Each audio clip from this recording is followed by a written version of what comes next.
Water.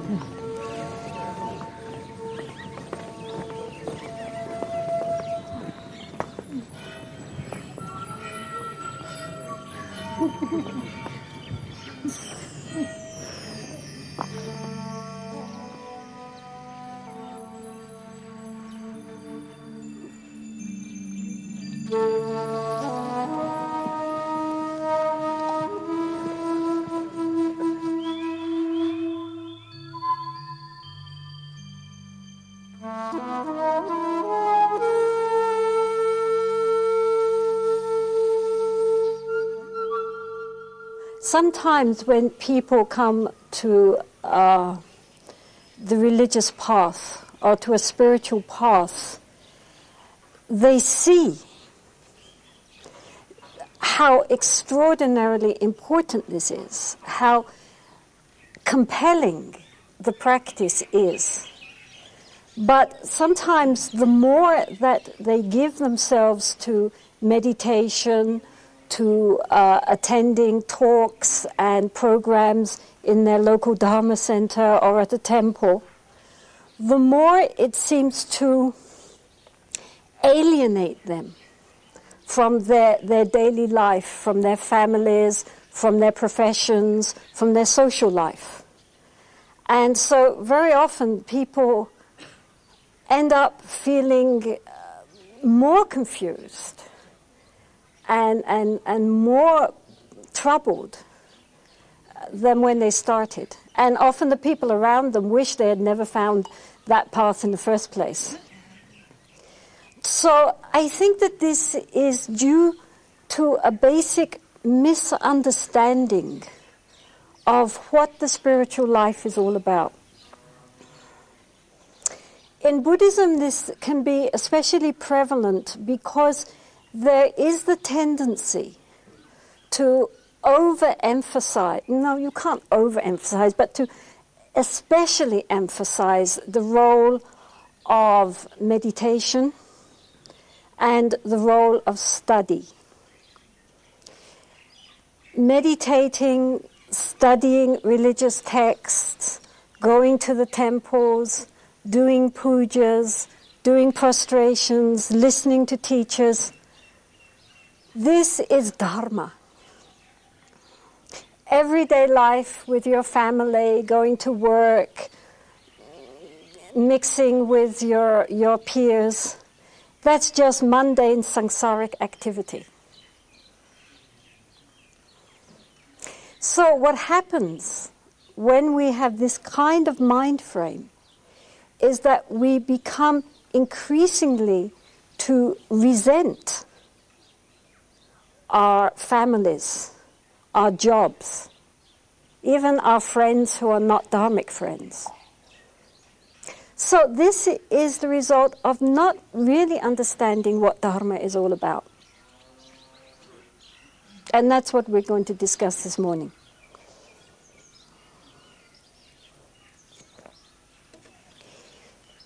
If you take the whole path, and here we would just take the path, there are many ways of categorizing the path. Here we would take the path as exemplified in the six paramita, or the six perfections. Now, what do we have? We have generosity. We have ethics. We have patience. That's a good one. We have effort, because without effort, nothing is ever accomplished. Meditation, and then wisdom, understanding, this intelligence which comes through our meditation. Now, meditation is only one, right? Think about it. Meditation is only one. What about the other five? And those are the 5, if you consider generosity, ethical conduct, patience, and effort, and especially those first 3, really require a social setting. They require other beings on whom to practice. It's really quite difficult to practice giving and ethics and patience in solitude, because it comes naturally. There's no challenge. But these qualities, which are essential for the spiritual path and for enlightenment, require a social setting in which to be perfected. Right? So, with our families, in our professions, in our social life, we can constantly be creating the causes for giving generosity. Generosity doesn't just mean giving things, although it does mean giving things. Giving things, especially things which we like. It's very easy to give our old clothes to charity and feel generous. But how about something which we are wearing and somebody really admires it? How about just saying, have it? Because we like it. And so we're giving something which we like, which we ourselves want to others. Because generosity opens up the heart. And I think this is why the Buddha put it at the beginning, that quality of open-handedness really opens up the heart. It's the key. And this is something which we can all practice during our daily life. You know? It's not just giving things, it's giving yourself, it's giving time. If people have problems, listening. If your children need you, being there. If your partner needs you, being there. It's this quality of really thinking of others' needs instead of always our own needs. And that begins to really open us up. And then there's ethics. Well, ethics in this modern world are so needed. I mean, we will go for it very quickly, but of course Buddhist ethics have to do with, basically with non-harming. So the first one, which is most obvious, is not to harm in the sense of not killing. Because the thing which is most precious to any being in this world, not just human beings, but animals, fish, insects, the most precious thing which any of us possess is our life. And therefore, to deprive any being of its life is a very serious thing. So that comes first. To really live so that in this world, any being in your presence knows that it is safe, that you will not harm it.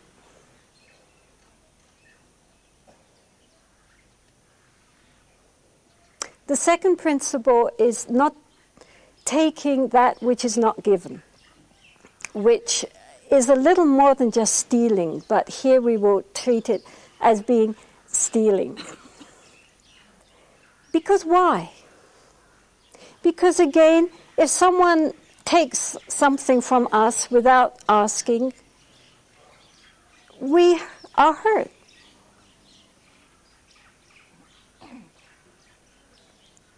During the time of the 60s and 70s, when during that sort of whole hippie period, when people were very loose, people got also very loose about other people's possessions. And their feeling was, well, nothing is possessed by anybody, so therefore it's all mine, basically. And they would really, literally get very, very upset if someone took something of theirs, but they had no compunctions whatsoever about taking other people's property, saying that property should be owned by all. And this caused a lot of trouble. because for better or worse, we have our possessions and we want to keep them. And if we want to give them away, we will give them away. We don't need that other people should come and just help themselves without asking. And this also includes loans. We lend somebody something and then they don't give it back, especially books. Have you ever noticed books? Abandon hope when you lend anyone a book. And not just that giving back what someone has given you, but also treating their property while one has it more precious than if it was one's own. Handing it back at least in as good a condition as we received it. Being conscientious. It all has to do with this quality of considering others beyond ourselves, which helps to clear away this tight hold on the ego, this self-cherishing mind, which is always seeing things from the point of view of what's in it for me. Right? So this quality of not taking anything which belongs to others without their express permission. The third one is sexual misconduct, And again, this is based really on a question when you get down to the essentials. It's again based on the quality of non-harming, not performing any kind of sexual activity which could possibly have unfortunate repercussions for anyone, including ourselves. That's all. So it means adultery, because if we have sexual relations with someone else's partner, or if we are unfaithful to our own partner, it causes pain. It causes anguish. It causes jealousy and insecurity.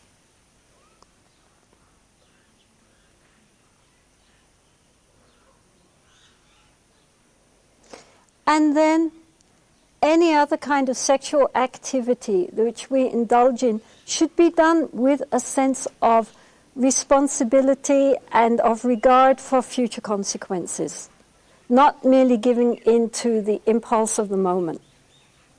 We should think, where could this lead?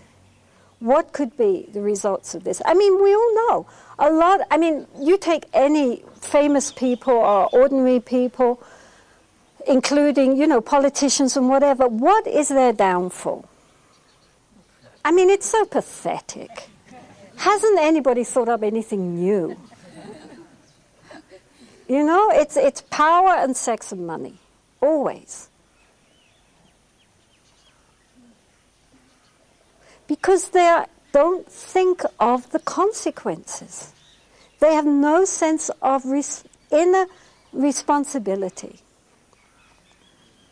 They're just this momentary gratification. So we have to grow up. Children are like that. Children act impulsively. They don't think about what this will lead to, what the consequences will be. They want to do something, they do it. But when we become adults, we should have a wider vision.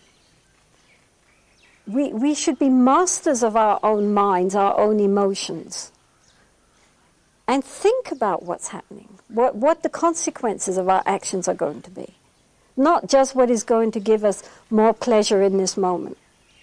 That is very, very childish. The fourth precept is about speaking the truth. But it's not just speaking truth, it's speaking also words which are helpful and which are kind. There are people who pride themselves on speaking the truth, but often the truth which they are speaking is very negative. And they see the faults in everything and speak about that. And they say, but, I'm being honest here. But that is really not from the root of truthfulness, it's from the root of anger, really. So our truth should be truthful. Certainly our speech has to be truthful because people should know that what we say, they can trust us. Again, it's not harming people by trying to deceive them, by trying to cheat them. People know if we tell them something, then to the best of our possible knowledge, this is true. They can rely on us. But at the same time, our truth should be a truth which is helpful to people, which doesn't hurt them. And then, the fifth one is alcohol. And of course, everybody, even the most virtuous, says, but a little wine with dinner.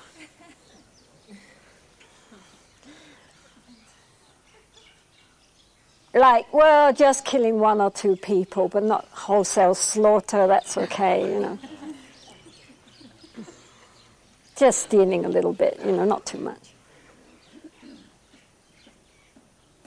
The reason why the Buddha mentioned alcohol is because in the Buddha Dharma, we are striving constantly towards more and more mental clarity, towards really being here now, to seeing things as they really are, right? We are trying to become masters of our own mind instead of the slaves to our emotions, the slaves to our opinions and our ideas. We are trying to really understand the mind and become the master instead of the slave. To be really in control of the situation here. And so therefore, alcohol and drugs are counterproductive.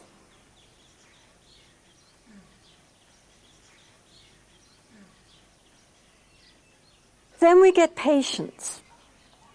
Patience has two sides to it. One is dealing with the patience of just dealing with the difficulties that we are bound to encounter in this realm of birth and death.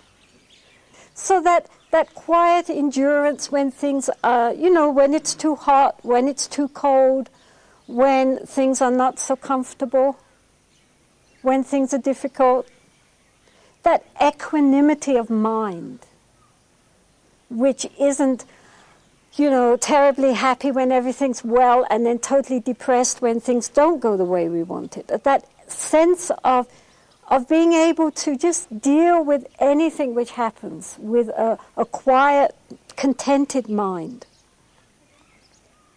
That's a great strength. The Buddha said that patience was the greatest tapasya. Tapasya is normally those kind of austerities and hardships which, particularly in the Hindu tradition, some people go in for, like standing with your hand in the air or standing on one foot or sitting in the midst of 5 fires and this type of thing. This is called tapasya. Or like in Christianity where they flagellate themselves and wear hair shirts. Tapasya. And the Buddha said, forget all those. The greatest tapasya is patience, is this forbearance, this ability to endure. To endure when it's too hot or it's too cold or there are too many mosquitoes or whatever.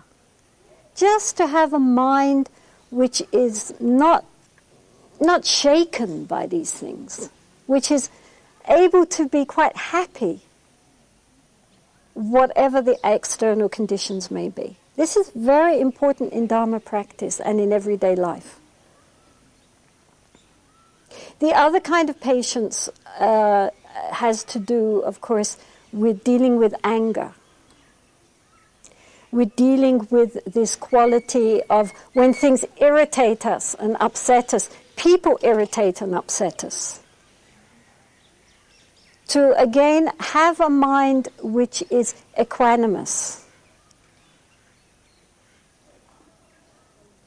Shantideva points out very rightly that because patience is such an important component on the path, which we really need to learn and develop, we can only learn patience when we have circumstances and people who test that patience.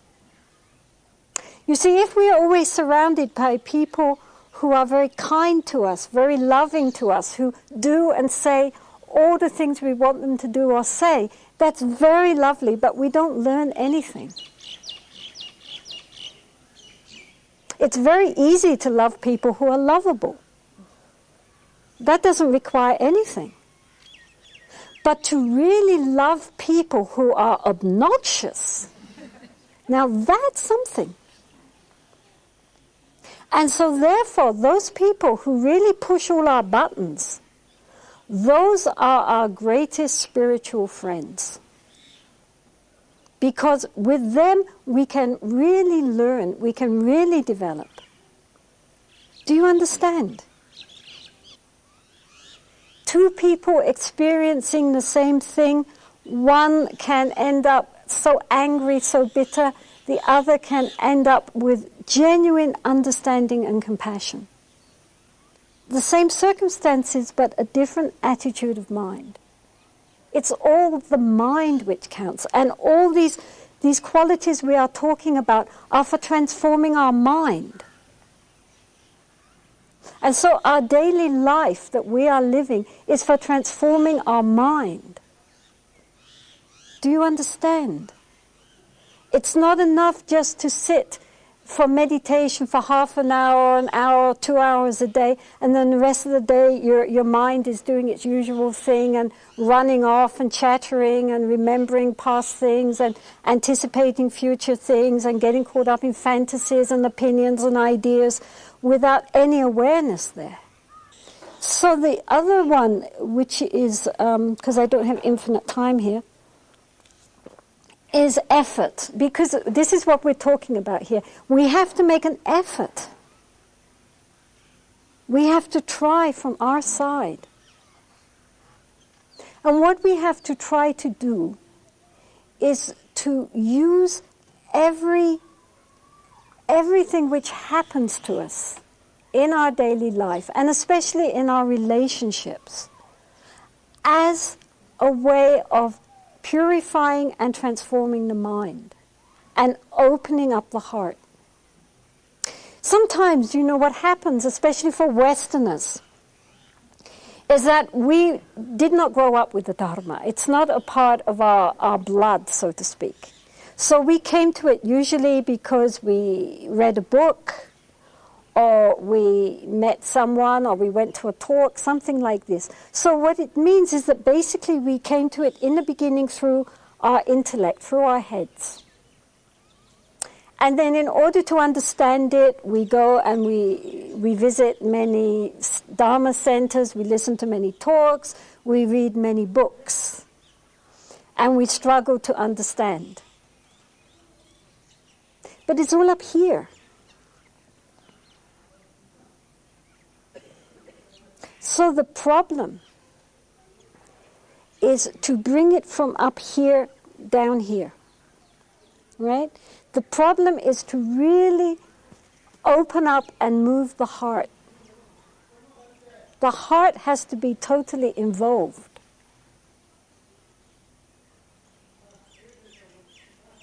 Otherwise, there's no transformation. It stays up in our head, and if somebody says something we don't like, whoosh, all this anger comes out, same as ever. Nothing's really changed. I mean, we can spend, I know, I speak from experience here. I mean, one can spend years and years and years in retreats, or studying the text, or visiting all the great lamas, of taking hundreds, if not thousands of initiations. We've done it all, we've seen it all, we know it all. But down here, nothing's really changed. We're the same people. But just with a more inflated idea of what great Dharma practitioners and students we are.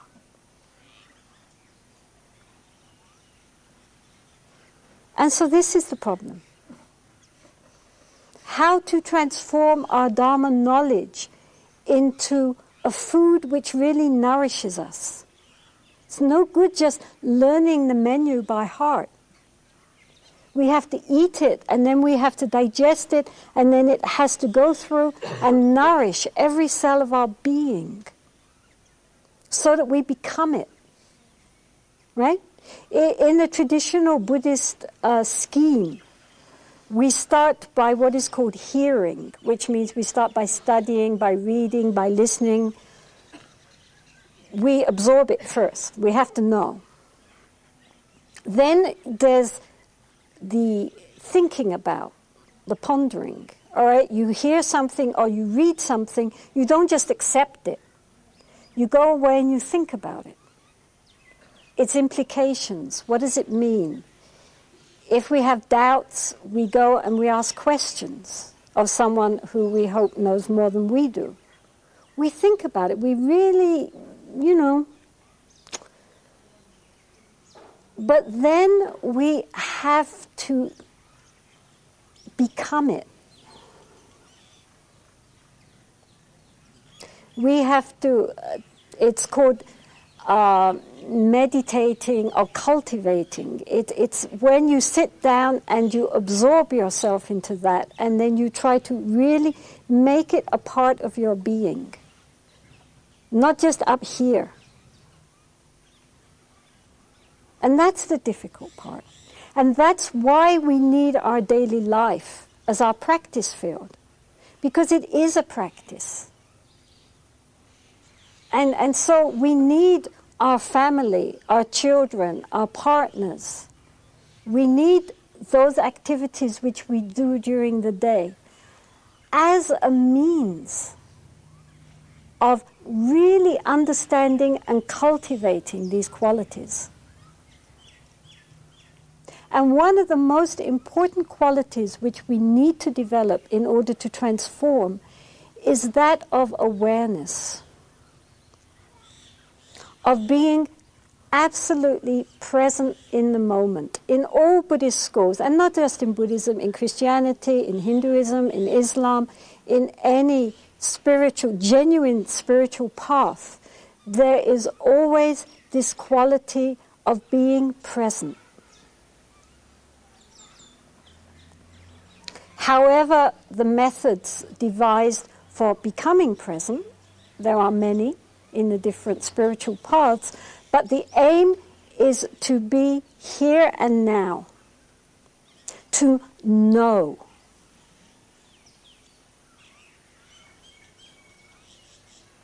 Now, because normally we are everywhere except really actually in the present, although we think we're in the present, we think, well, that's no problem, that's easy, I'm always here. But when we start to practice, we begin to realize, usually the first realization is appalling of how totally we are not here, how totally we are not present with what is actually happening in the moment, how much we are caught up in our ideas and our judgments and our thoughts and our memories and our comparisons and our fantasies and daydreams and all these things about what is happening, but not what is happening in itself. Even when we eat, right? Now we're eating something we really like. And so we take the first bite, and with that first bite immediately comes our opinion. Oh yes, this is great. Oh, it's not as good as what we had last week somewhere else. Oh, I like it, I don't like it. So already you're no longer experiencing it, you're just experiencing your ideas about it. But at least you're still focused on the food, sort of. But by the second or the third bite, where are we? We're no longer thinking about what we're eating. We're talking about this, or we're thinking about that, or we're thinking about what we're going to have for dessert. but we're not experiencing anymore what we are doing, what we are eating. So even with something pleasurable, we cannot keep our mind on what we're doing. So what to speak of ordinary everyday activities? Do you understand? This is really very important. There are two things here. First is to become aware of what we are doing. The Buddha said that when we are walking, we know we are walking. When we are sitting, we know we are sitting. When we are standing, we know we are standing. When we are lying down, we know we are lying down. And this is how he starts the discourse on being present, on mindfulness, because our body is something very gross, and we can know it without too much problems. But when we are standing, when we are walking, when we are lying down, do we know we are doing this? Normally we are not even conscious of what our body is doing. We've forgotten it. Often we've even forgotten where we are, because our mind is off in some completely other place, in some completely other space.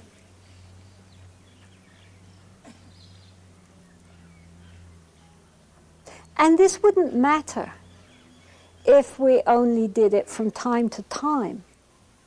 But we do it continually. We are almost never actually present in the moment. And when we start to try to be present in the moment, we realize how extraordinarily difficult this actually is. Which means that we're always living somewhere else. We're never here and now. And then time seems to go by so quickly, and then suddenly we're old and we think, what happened to my life? When you are young, you don't think that's going to happen, but it happens very quickly, let me assure you. And we think, well, where did that go?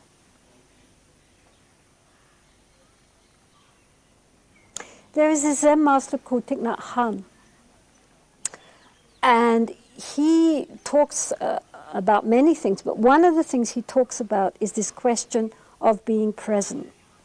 And so he talks about washing dishes to wash dishes.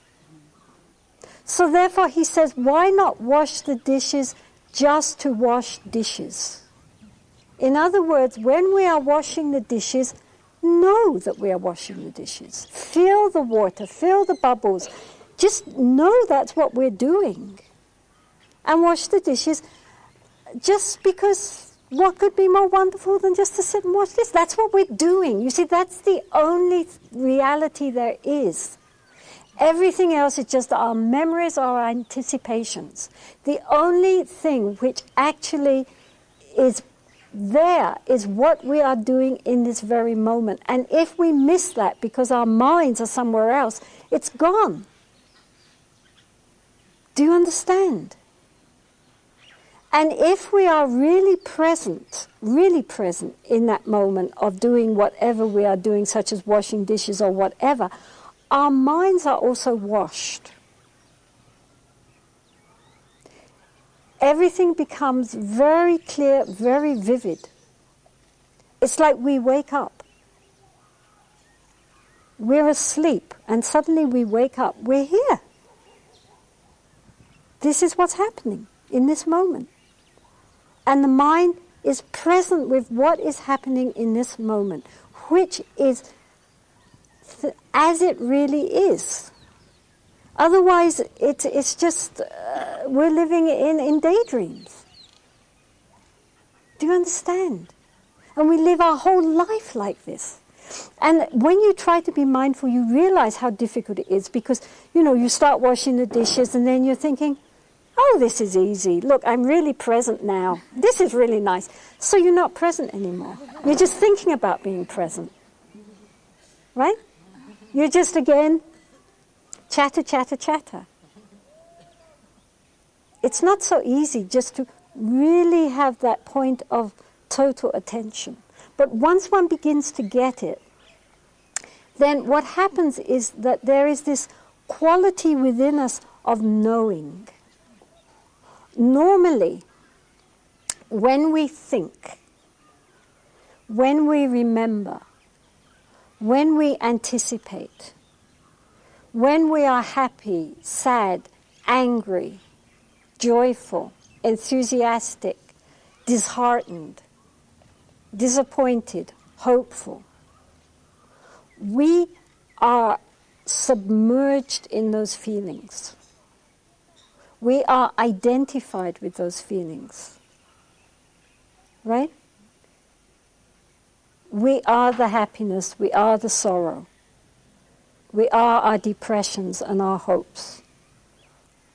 And it's like we're caught in the middle of an ocean, you know. It's all these waves of emotions and opinions and judgments and ideas and memories.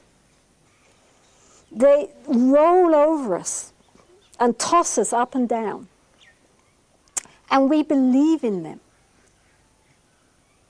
They are so solid, they are so real. This is who I am. We are totally identified with these feelings and thoughts and opinions and memories, our ideas about who we are. Our nationality, our gender, our family, our background, our childhood. This is me. And we are completely immersed in this and totally like this with our sense of identification and clinging to this sense of identification. So we suffer.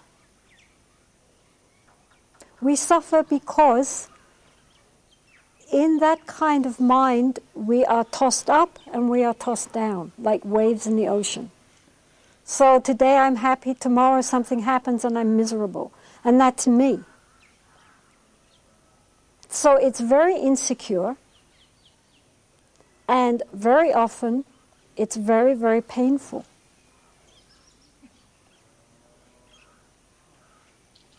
But behind all that, there is that which knows. There is this quality in our mind of awareness, of knowing. If we weren't conscious, we would be like a corpse. So moment to moment to moment, we actually are aware. We are just not aware that we are aware. So what we need to learn to do is to identify with the knower and not with the known. The known is transitory. The known is the waves on the ocean. The known are the clouds in the sky, but they are not the sky.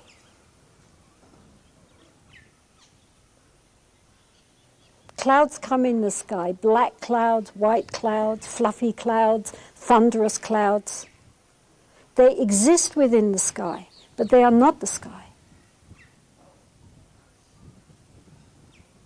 So what we need is to learn how to recognize and, as it were, identify with the sky-like nature of the mind, which is behind and supporting and underlying all the thoughts and emotions, but is not the thoughts and emotions. Do you understand? This is very important.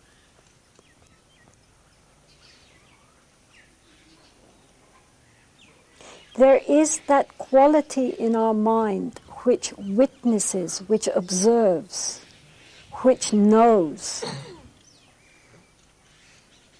Normally we are not conscious of it because we are so totally absorbed in our thoughts and ideas and memories and daydreams. But we can stand back and see the thoughts and the emotions and the memories and the daydreams as just mental states.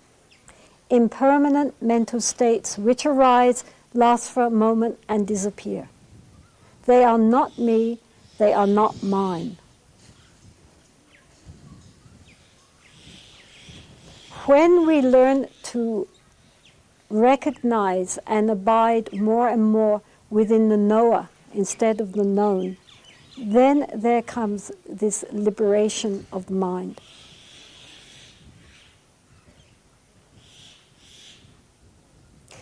And we can use our daily life to help us to begin to do this. The doorway to this, the doorway to liberation of the mind is through this awareness. This innate primal awareness which is the ground of our nature.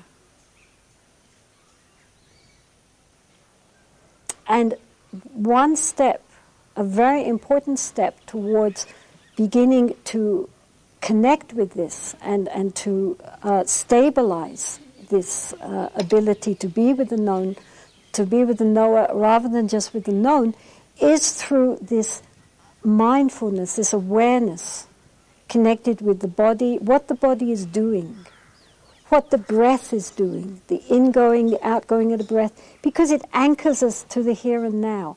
And as we become more and more conscious in the moment and seeing our thoughts and feelings and opinions and ideas and memories and anticipations just as that, as peripheral, not as central to our being, then we also begin to get this inner space and this inner center.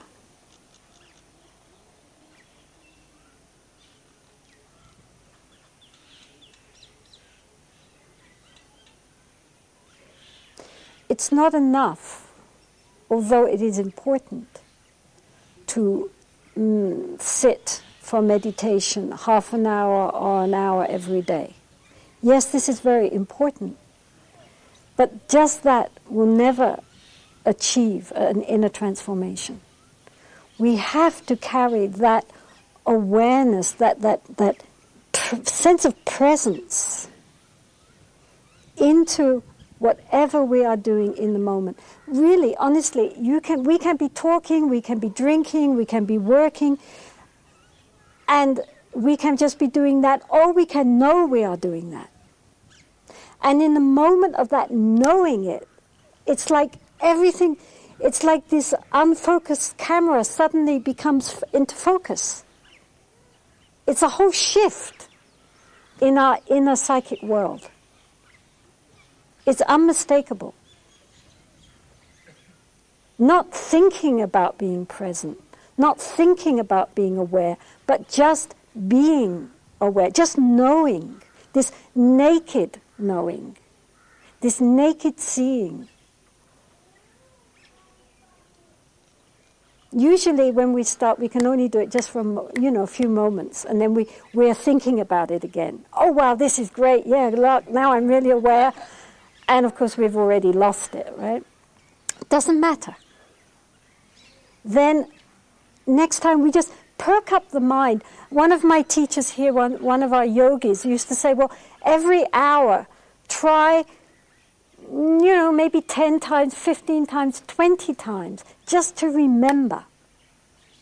Just even for a few seconds. To perk up the mind, just for a moment. What is happening in this moment, knowing it. What the body is doing, what the mind is doing, just seeing. Without comment, without judgment. Just in that, just for a moment to know it. And then gradually, as we begin to do it more and more, the mind begins to understand, and the quality of our awareness and the ability to elongate those moments of inner spaciousness and knowing begin to get longer and longer and more frequent. We begin to spontaneously suddenly zap into being absolutely knowing. Suddenly. Doesn't look outwardly like anything's changed, but inwardly everything has suddenly changed. And then those moments get more and more frequent and a little bit longer and longer until in the end they all join up. Then we are in a state of total Rigpa, we're enlightened.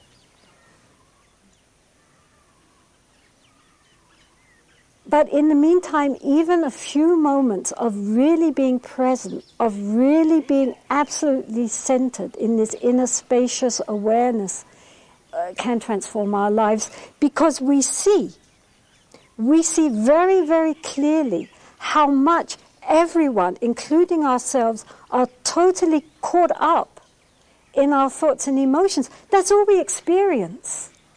Do you understand this? We only experience the outer world through our senses and our sense consciousnesses, which then, through our perception, interpret it to us. If we had a different set of senses, we would perceive the world quite differently. And then how we interpret that to ourselves is what we experience.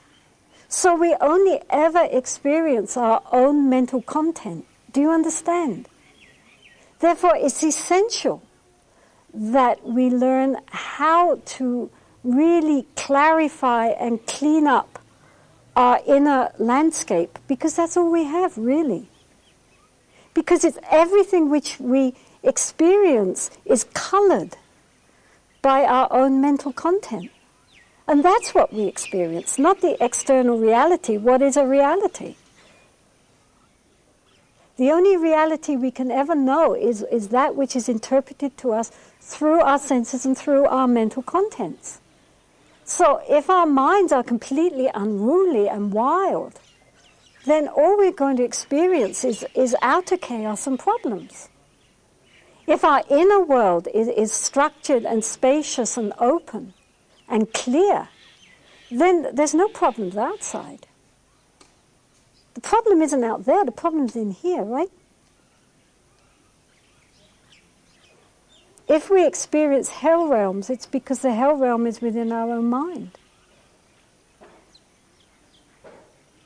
So therefore, it's really important to use our relationships. I mean, we're better to cultivate compassion and loving kindness and patience and giving than amongst one's own family, with one's own partner, with the people one meets every day. Where else? You know, we talk about may all sentient beings be well and happy, but who are these sentient beings? Right? They're not these beings out there on the horizon somewhere. They're the person that's right in front of you right now. That's the person. And so every single being that we meet, including bank agents and government officials and whoever, may you be well and happy. Right? These are our field of understanding and of practice. Where else? So every breath we take, every thought that we think, every step which we take can be a way of really treading the spiritual path, if we are conscious. If we are conscious, then everything we do, every single word we speak, is a way of really beginning to come closer and closer to reality. Do you understand? We should be very happy, because our happiness or our sorrow depends entirely on ourselves. Doesn't depend on anything going on out there. We are totally responsible. We go up or we go down. It's up to us totally. Nobody else. So everything is in our own hands, and that's wonderful, isn't it? You know, nobody's stopping us from transforming our heart. No one's stopping us from being peaceful and happy. Who is stopping us? We are stopping ourselves. We are standing in the sunlight of our own reality and saying how dark it is. So we should step out from our own light.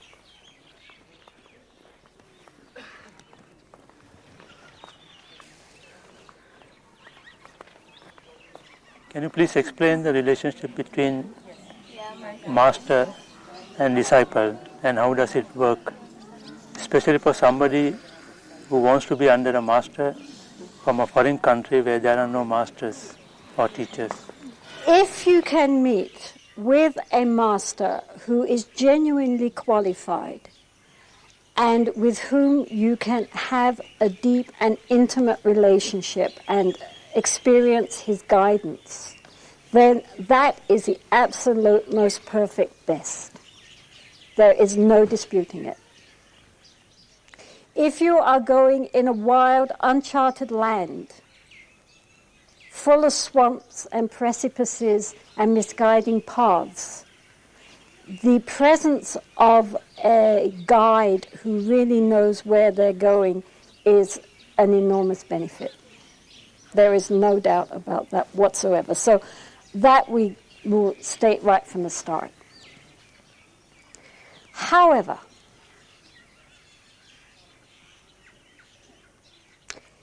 nowadays there are many, many beings who set themselves up to be masters.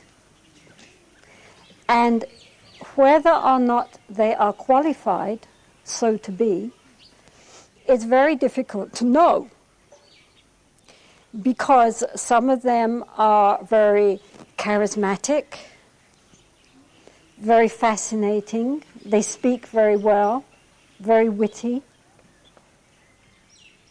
Some of them are placed up very high by their culture.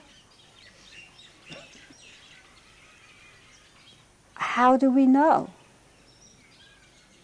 It is very difficult sometimes. Truly, it is very difficult to know who is really motivated by wisdom mind and who is motivated by an inflated ego. You can't always tell.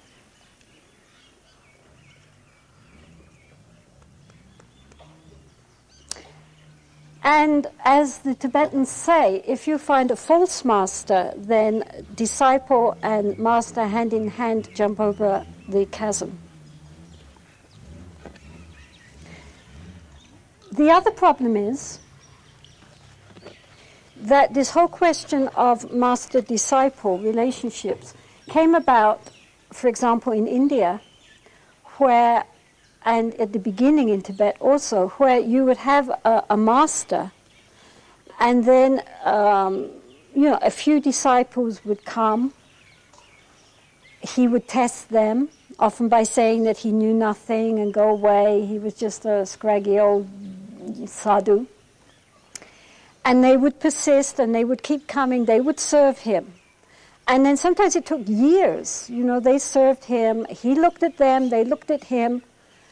And eventually there came this time when they mutually committed themselves to the relationship. And then they would receive the initiations and the teachings and the practice and have the guidance of this teacher whom they totally trusted. But nowadays, even if we meet an enlightened master, what do we see of him? I mean, most of the enlightened as well as the unenlightened masters are whizzing around the world. They're jet-setting everywhere. So they come to your town, they're there for 2 days, they give all these initiations, they sit up on a high throne, they look absolutely dazzling. You think, but then he's gone. Who knows when he's ever coming back? And how are you going to have a heart-to-heart relationship like that?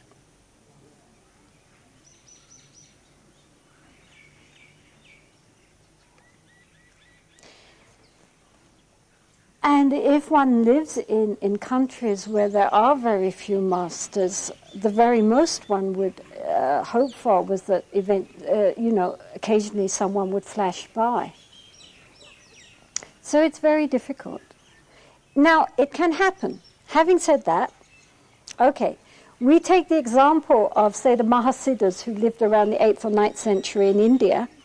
Some of them, they were just ordinary people with a problem.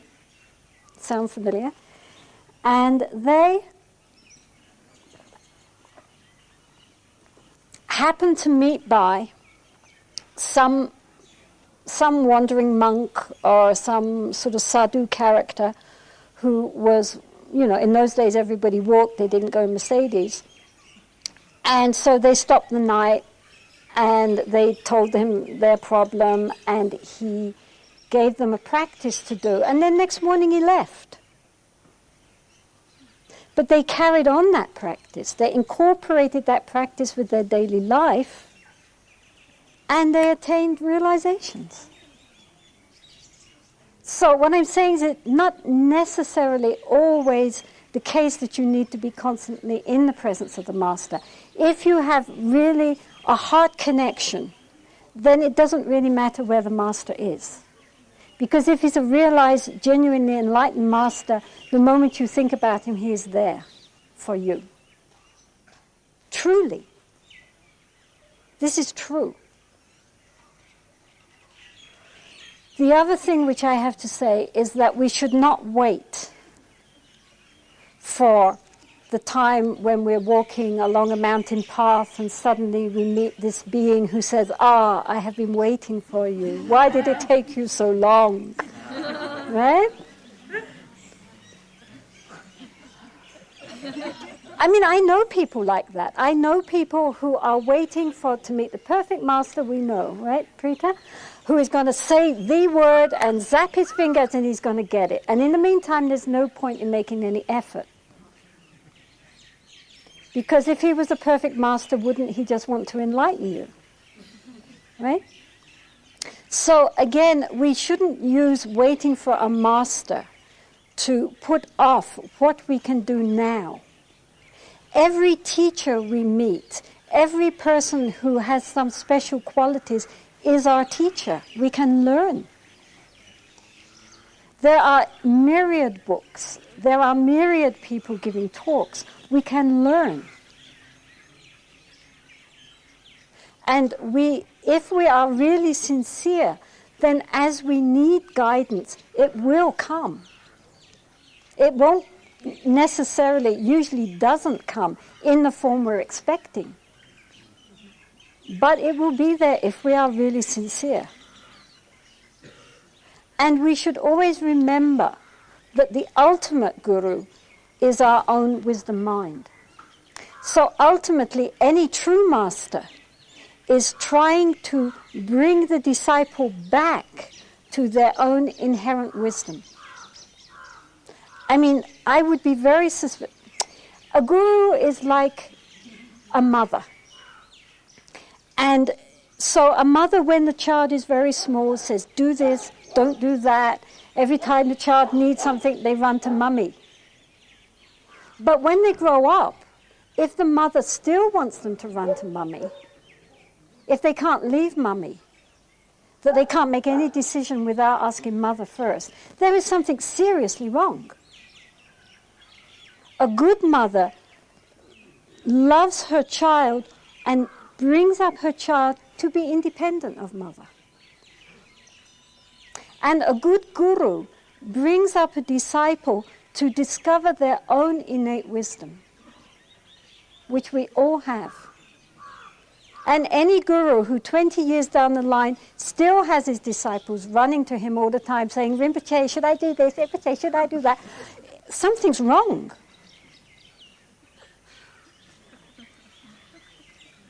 Frankly. I mean, my own Lama, at the beginning, I would always say, Rinpoche, what should I do? What should I do?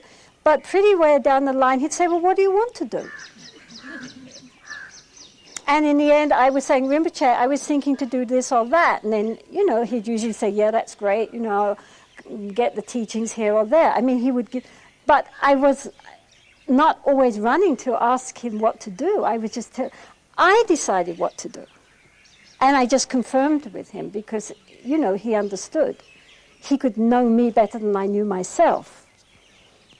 So I wanted to confirm that I was going in the right direction. Obviously, he was the guide. But he wasn't holding me by the hand the whole time. And no true guru will do that. He doesn't need his disciples to boost him up.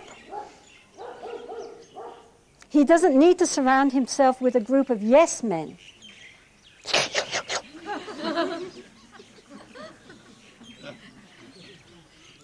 The spiritual path is to discover our own inner wisdom, and any master, Anybody we meet, we can learn from them. Even people who are detrimental to us, we can learn from them. And in this way, we can begin to uncover and rediscover our own true wisdom mind, and that is the true master. When I was 11 years old, I was in a car accident that killed my mother, and since then, I've lived a life that revolves around bitterness and anger. And my question is, when so much of my identity is trapped back there, how do I find peace? How do I let go of my attachment to the loss of my mother?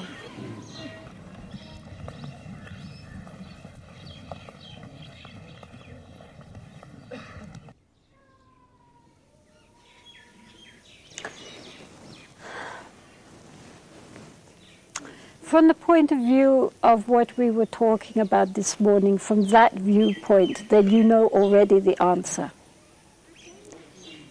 We are not our memories. We are not. I mean, memory is just a thought.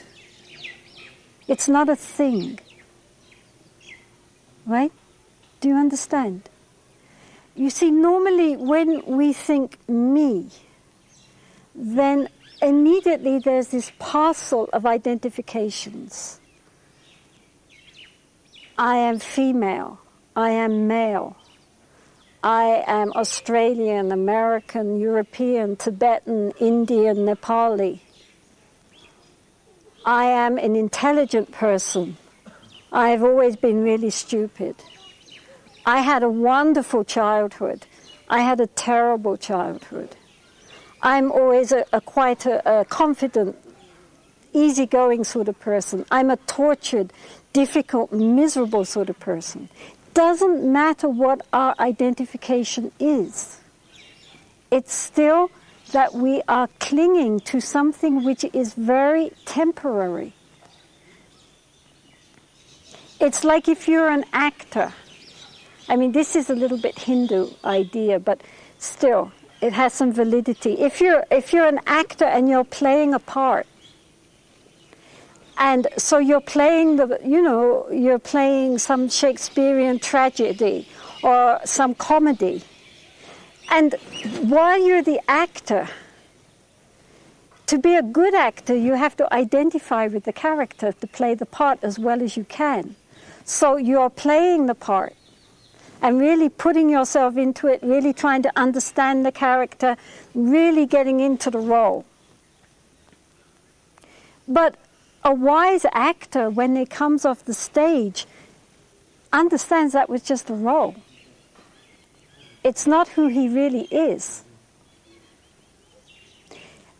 In a minute we're going to there's a question about Tantra, and this will come up again, this whole question of false identification, because this causes us so much trouble. Because we cling so hard, even to things which hurt us. God, I mean, we are all here, we are all intelligent, we have all received a good education, we are all pretty healthy, we all have enough money to feed ourselves, to clothe ourselves, we have some homes, we have everything that people, beggars in Bihar, would die for. And yet we're still bloody miserable. Why? Because our mind will not allow us to be happy. We make ourselves unhappy. Nobody is standing there saying, I'm going to make you miserable now. And yet still, because our minds are so uncontrolled, although we want so desperately to be happy, we do nothing but make ourselves miserable. And when we make ourselves miserable, we make everybody else miserable. We don't wake up in the morning saying, oh, I want to have a really horrible day today and make everybody else gloomy too. But still, we wake up thinking, oh, if only I could be joyful today. So then why can't we? Because we cling. We cling. As I said last week, if there's one message in Buddhism, it's let go. Just let go.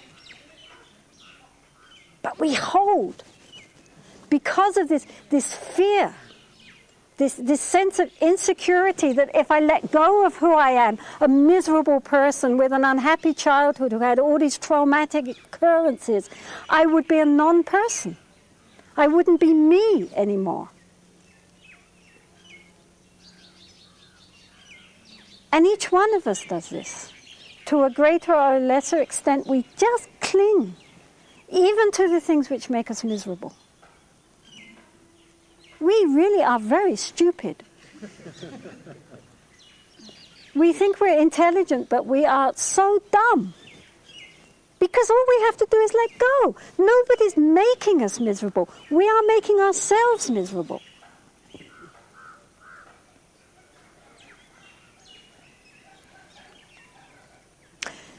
So I would suggest that you do some Vipassana courses.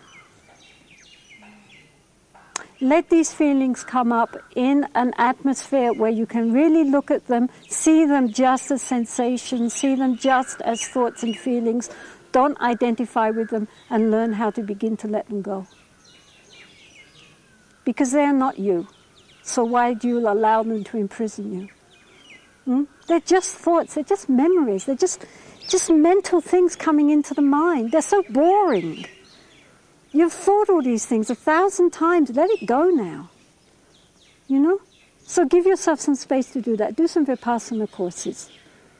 And, you know, allow yourself to cry. Allow yourself to allow these feelings to come up. But really see them for what they are. They are not you. Those things which happened then are finished now. You're not a little girl of 11 anymore. You don't have to carry those feelings with you. You can let them go. But only you can make that decision. Nobody can do it for you. Okay? Believe me. The moment you decide to do it, you're free. Nobody's imprisoning you. You're imprisoning yourself. Many people that I've experienced during both my working life and also in my personal life seem to have an inherent lack of self-love or self-worth, and because of that feeling, they suffer from it. So my question is, how do you best help these people? The Dalai Lama says that one of the main differences which he's perceived between Westerners and Tibetans is that on the whole, Tibetans kind of feel okay about themselves, and so many Western people really hate themselves. He finds this really seriously weird. And what is so sad is that it's often the nicest people who have the lowest self-esteem, and the really obnoxious ones think they're great. The Buddha taught loving kindness, metta or maitri in Sanskrit. And when one practices maitri, or this sense of loving kindness means the thought, may you be well and happy. You know, the difference between love and compassion is that love is saying, may you be happy, and compassion is saying, may you be free from suffering. Okay? So, this sense of, may you be happy, may you be well within, this sense of really wishing well-being to beings has to start with oneself. Okay? We cannot give love to others if we do not have love within our own heart. Not genuine love. So we have to start by thinking to ourselves, may I be well and happy. May I be peaceful and at my ease. We have to have love for all sentient beings. We are also a sentient being. And we are the sentient being which we particularly have responsibility for. So therefore, we have to start with ourselves. We have to start with accepting and feeling at ease within ourselves, of really wishing ourselves to be happy, of really feeling compassion for ourselves. Do you understand? This is so important. When we have that feeling of warmth and acceptance towards ourselves in our heart, and we can feel it, then we are ready to give it out to others. It is not self-cherishing. It's something very different. If we despise ourselves, if we think we are unworthy, we are cutting the roots of any genuine progress because we don't believe in ourselves. When I first met the Karmapa, I was in Calcutta and I was 21, 22. And within 5 minutes, he said to me, your problem is that you don't believe in yourself. You have no confidence. If you don't believe in yourself, who will believe in you?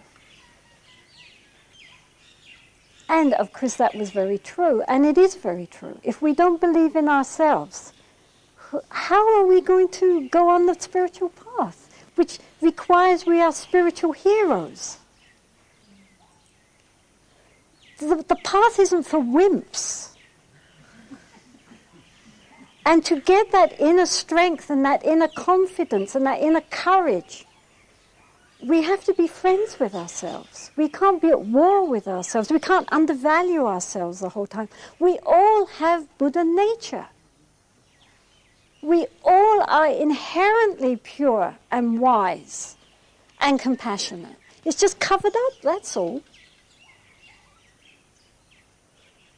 So we should have compassion for ourselves because of our ignorance and really nurture ourselves first so that we begin to trust ourselves, believe in our own potential. Feel, okay, so I'm stupid. Okay, so I do silly things. Okay, so I get angry. Okay, so I get jealous. Well, I'm human. Never mind, other people do too. What is so special about me that I should be so perfect? If I was perfect, I wouldn't need the Buddha Dharma. So, first we have to forgive ourselves and feel a kindness. I mean, if we were someone else, we would be kind to that person. So why not be kind to us when we're here? And then with that sense of accepting who we are, it's only pride. It's a funny kind of pride. In Buddhism, pride means thinking we're superior, thinking we're equal, thinking we're inferior. Because it's all based on ego. It's all based on ego. Even if you say, oh God, I'm the world's worst sinner, that is extremely egoistic.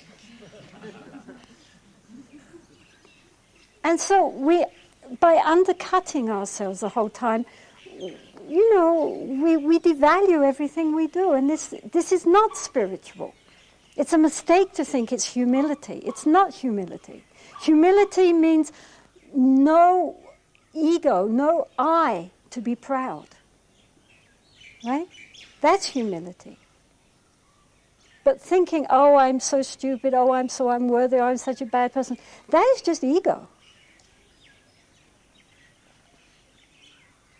So be kind to ourselves. Just questions about Tantra.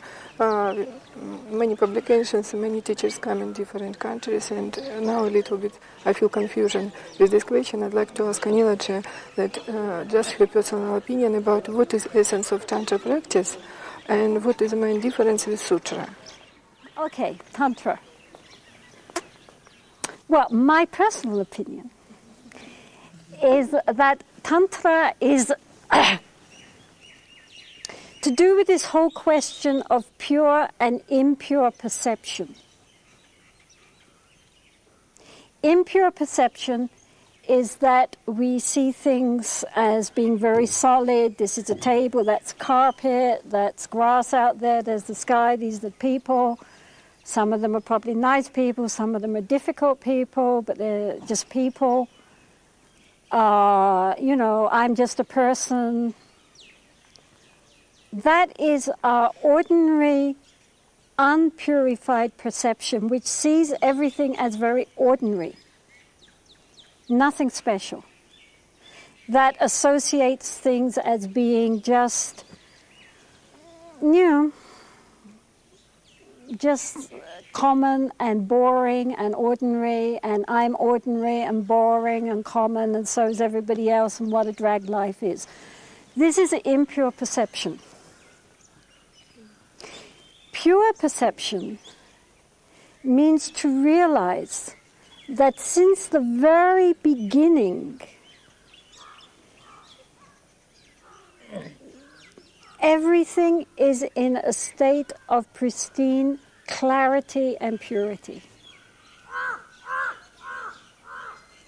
Especially the beings inhabiting this earth.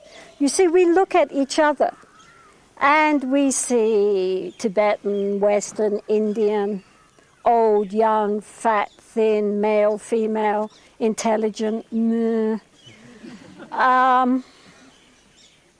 and as we identify with ourselves, so we also identify with other beings.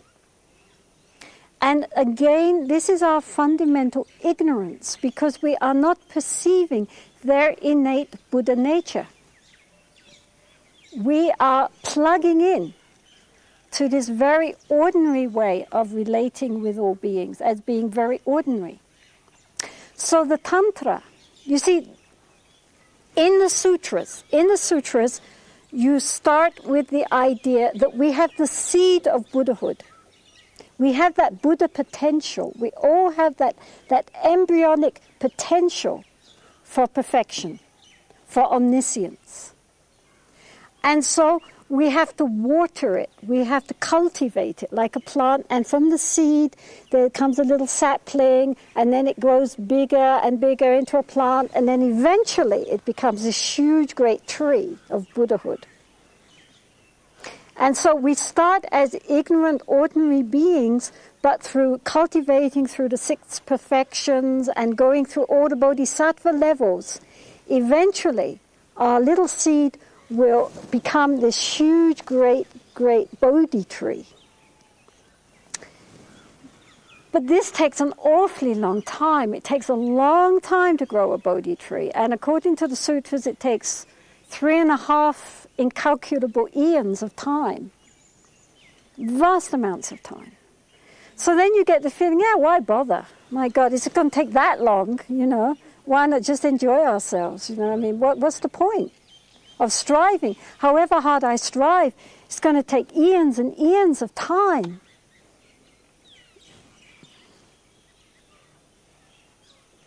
And then there was another approach which said, what we are seeking, we already have. We already are Buddhas. We just don't know it. So instead of seeing it from here and then going this way until we reach here, how about taking that, the fruit, and bringing it right back to here and now? And acting from that, acting from our Buddha potential, which we really have, but we just don't realize it. So then in the Tantra, one sees oneself as a divine being. One sees oneself as a Buddha or a Bodhisattva or one of the infinite numbers of divine beings. And one sees all other beings also in that form. In other words, one begins to clear away this very thick dust of our perception. So when, for example, we see ourselves, say, as Chenrezig, right? Chenrezig, the Buddha of the Bodhisattva of compassion. You see, what happens usually is we are seeing ourselves, we sit there, right? And we visualize ourselves as white and shining, forearms adorned with silks and jewels, radiating lights. And we think, I am Fred Smith, and I am pretending to be Chenrezig. Maybe if I pretend hard enough, eventually something will happen. This is really a dumb practice, but my Lama told me to do it, so mani padme hum, mani padme hum, mani padme hum. Right? But we know we're Fred Smith. We're just pretending to be Chenrezig. And that is our fundamental ignorance, our fundamental impure perception. Because the truth is that we are Chenrezig. We're just pretending to be Fred Smith. Do you understand? All the time, we are Chenrezig. But through countless lifetimes, we take on countless forms until we finally come back to where we have never departed from. Do you understand? You see, this is our mistake. We always identify with the wrong thing.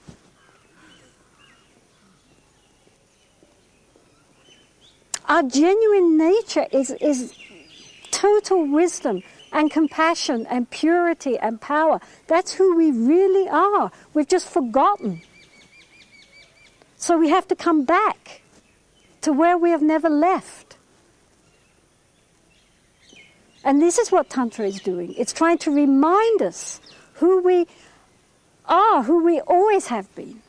It's not a game of pretend. It's the only reality we really have.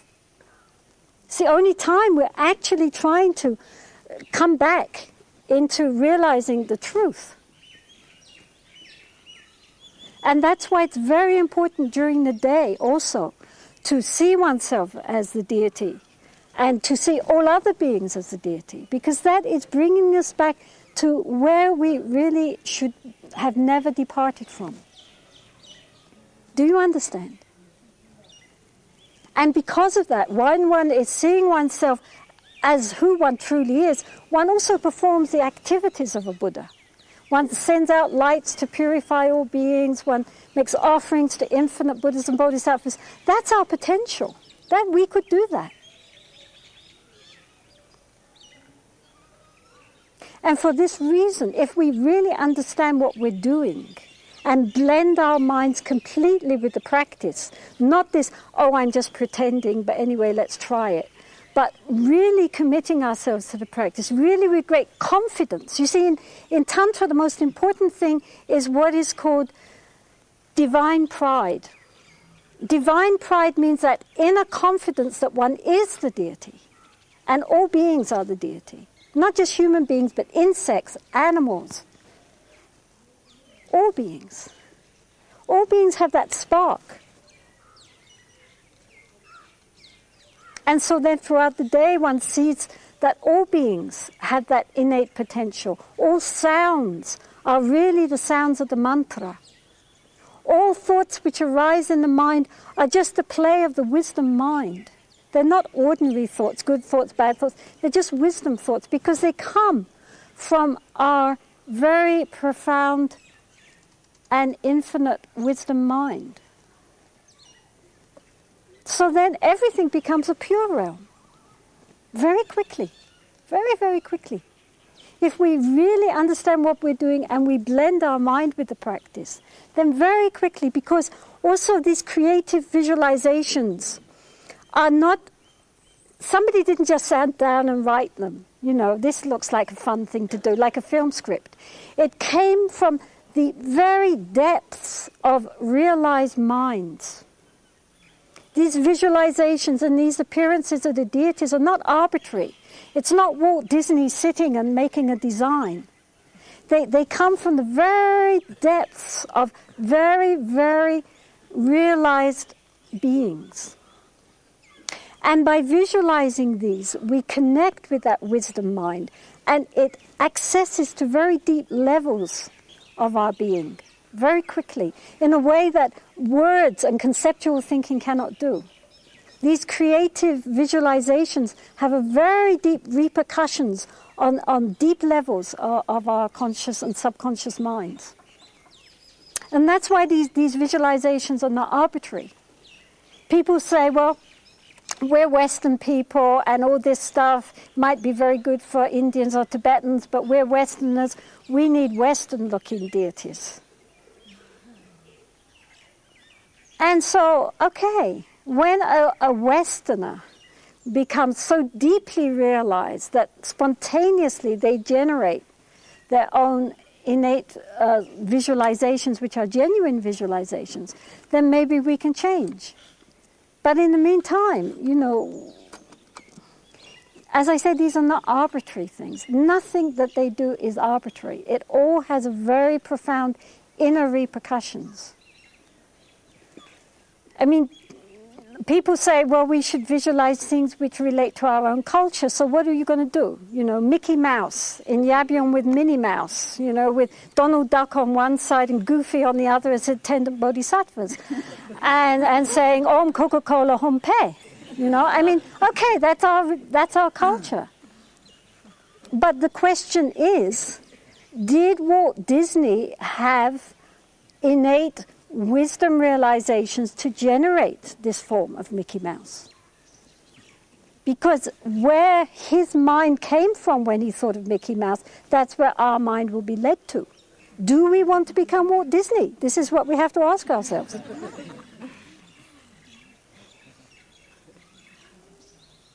Do you understand what I'm saying here? So although these visualizations are cultural, nonetheless, the wisdom mind from which they arose is not cultural, not really. It's the universal mind. So even though the form of the bodhisattvas changes a little bit when it was in India, Tibet, China, Japan, changes a little bit, but the essential form remains the same. And this form is not arbitrary. Okay?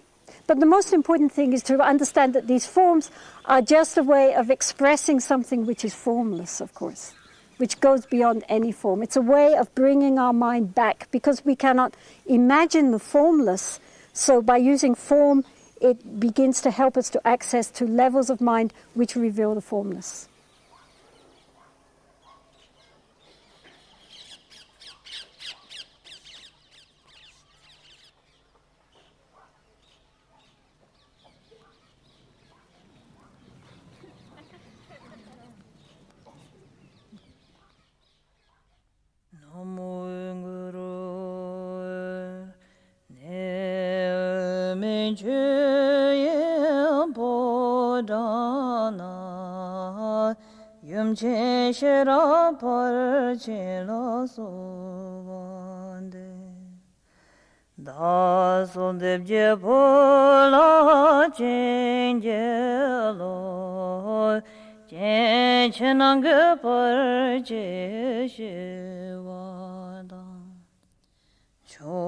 초도모니 정의롭소